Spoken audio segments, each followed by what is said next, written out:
শীতকাল মানেই কিন্তু ভাজা পোড়া খাওয়া। আর শীতকাল আসলে কিন্তু এই ভাজাভুজি, পাকোড়া, পেঁয়াজু সব ধরনের কিন্তু ভাজাভুজি খাওয়া কিন্তু খুবই ভালো লাগে। তো আপনাদের কেমন লাগে সেটা অবশ্যই জানাবেন। আসসালামু আলাইকুম, আমি Anjuman, cooking studio by Anjuman এই পেজ থেকে বলছি। এটা আমার নতুন পেজ। আমি আশা করছি আগের পেজের মতো আমার এই পেজেও আপনারা আমাকে সহযোগিতা করবেন। তো আপনারা সবাই কেমন আছেন সেটা জানাবেন। আমি আলহামদুলিল্লাহ ভালো আছি। এই পেজে আমার এই ব্লগসটা হচ্ছে যে দ্বিতীয় নাম্বার কুকিং ব্লগ ভিডিও। তো যেটা বলছিলাম যে আসলে শীতকাল আসলে কিন্তু আমি আমার ভীষণ পছন্দের একটা ভাজাভুজি খাবারের মধ্যে একটা ভীষণ পছন্দের খাবার হচ্ছে এই বাঁধাকপির পাকোড়াটা। যেহেতু বাঁধাকপিটা কিন্তু অনেক পাওয়া যায় শীতকালে, আর শীতকালে কিন্তু সবজি খুব হাতের কাছেই অনেক সবজি পাওয়া যায়। তো আমার কাছে কিন্তু ভীষণ ভালো লাগে বিভিন্ন ধরনের সবজির পাকোড়াগুলো খেতে।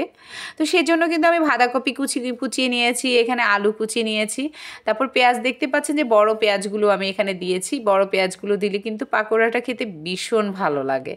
আর এখানে আমি কিন্তু একটু মশলা দিয়ে দিচ্ছি, একটু জিরের গুঁড়ো, একটু ধনিয়ার গুঁড়ো, একটু মরিচের গুঁড়ো দিয়েছি, একটু স্বাদটা একটু বেশি ভালো লাগার জন্য, একটু ঝাল ঝাল হওয়ার জন্য। আর কাঁচা মরিচও কিন্তু আমি দিয়েছি এখানে। আর আমি এখানে ময়দা দিব, একটা ডিম দিব, আর একটু টমেটো সস দিব।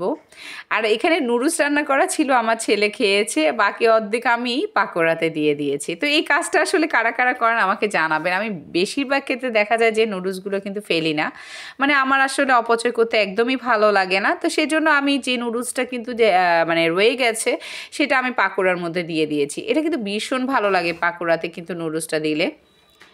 আর যেটা বলছিলাম যে এখানে ময়দা দিয়েছি আমি। আর পাকোড়ার কিন্তু এই রেসিপিটাতে যত মাখানোটা যত ভালো হবে তত কিন্তু আসলে পাকোড়াটা খেতেও কিন্তু তত ভালো লাগবে।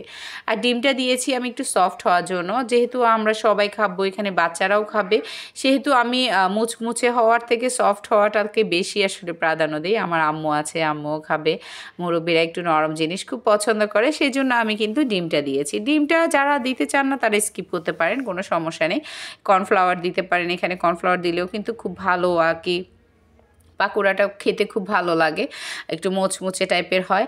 তো আমি ভালোভাবে কিন্তু মেখে নিচ্ছি, কারণ ভালোভাবে যদি আপনি পাকোড়ার এটা যদি বাঁধাকপি মাখানো না হয় তাহলে কিন্তু পাকোড়াটা কি বলে এটাকে একদমই কি বলে আঠালো টাইপের জিনিসটা হবে না। সেজন্য কিন্তু আমি সুন্দর করে এটাকে মেখে নিচ্ছি। আর যত মাখানোটা যত ভালো হবে পাকোড়াটা কিন্তু খেতেও খুব ভালো লাগবে। পাকোড়ার বাঁধাকপির ভিতরে মশলাগুলো কিন্তু সেভাবে করে যাবে, ভালো লাগবে সে জিনিসটা। তো এই সুন্দর করে যতক্ষণ মাখানো হয়েছে তখন আমার মনে হচ্ছে যে আরেকটু পেঁয়াজ দিলে ভালো লাগবে, কারণ যত বেশি পেঁয়াজ হয় পেঁয়াজটা আমার পাকোড়ার মধ্যে খুব ভালো লাগে। তো সব মাখামাখি শেষে আমি কিন্তু সরিষার তেলের মধ্যে কিন্তু পাকোড়াটা ভেজে নিচ্ছি। এই তো আমার পাকোড়া ভাজাটা শেষ হয়ে গেছে। তো আপনারা সবাই ভালো থাকবেন, সুস্থ থাকবেন, আর আমার পেজে অবশ্যই ফলো দিয়ে রাখবেন। আল্লাহ হাফেজ।